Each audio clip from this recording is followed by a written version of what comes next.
American Airlines emergency line, please state your emergency. The cockpit's not answering. Somebody's stabbed in business class, and I think there's mace that we can't breathe. I don't know. I think we're getting hijacked.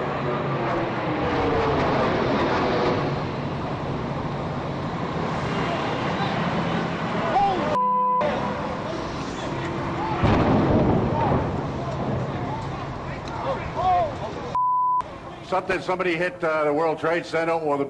It's a Trade Center. The World Trade Center. Center. There's a fire on the upper floors.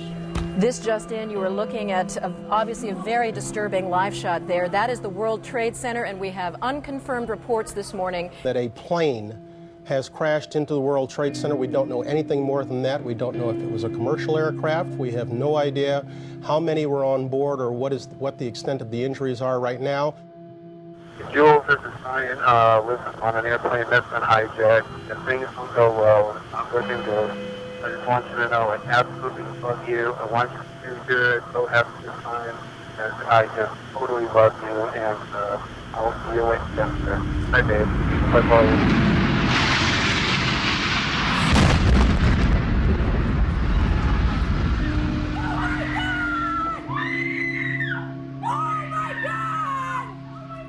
Oh, my God. Oh, my God.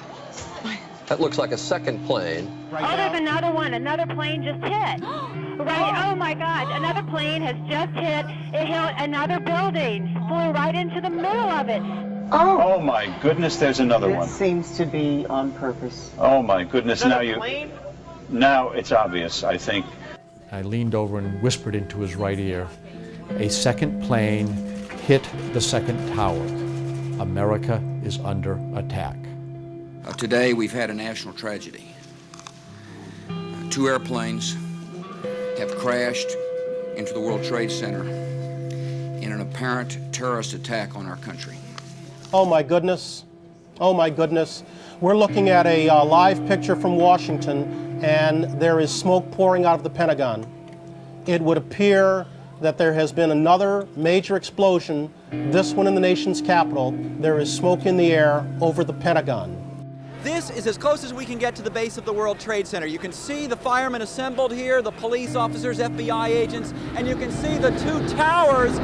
A huge explosion now, raining debris on all of us. We better get out of the way!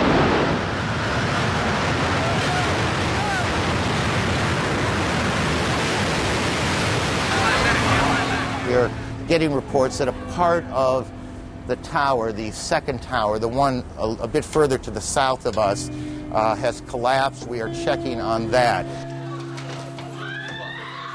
United 93, that traffic for you is 1 o'clock, 12 miles eastbound 370. Negative contact. We're looking United 93. When I took the call over, there was a soft-spoken, calm gentleman. I asked him his name. He told me Todd Beamer. He said, "Lisa, would you recite the Lord's Prayer with me?" He said, "Okay, let's roll." We've got a report from a guy at 24 of a cloud of black smoke off his lap. Wheeling Pit 97. But we don't have confirmation.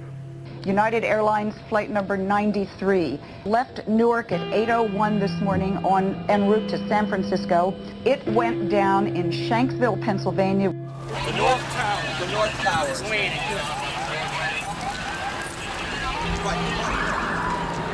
Oh my God, there it goes!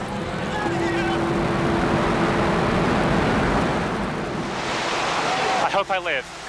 I hope I live. It's coming down on me. And there's, you can see, perhaps the second tower, the front tower, the top portion of which is collapsing.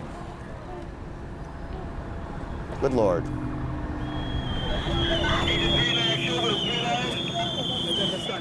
Both trade towers, where thousands of people work, on this day, Tuesday, have now been attacked and destroyed. There is simply no way to accurately describe the emotion this evokes.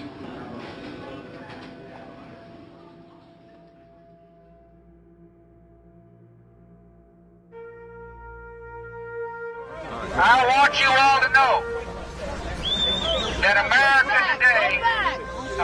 today is on bended knee in prayer for the people whose lives were lost here, for the workers who work here, for the families who mourn.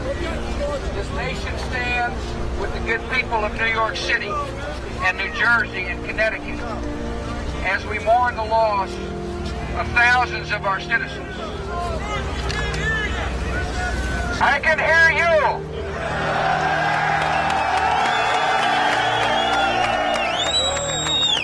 I can hear you. The rest of the world hears you. And the people who knocked these buildings down will hear all of us soon.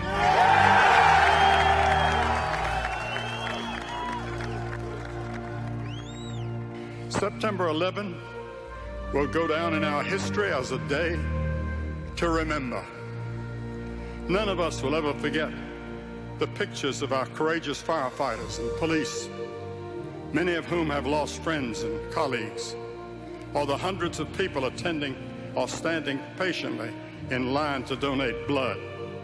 A tragedy like this could have torn our country apart, but instead it has united us.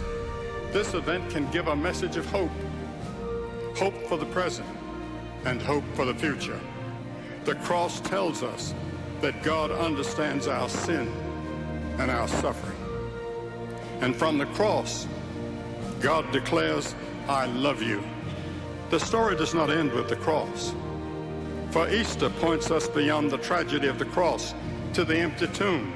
It tells us that there is hope for eternal life, for Christ has conquered evil and death and hell.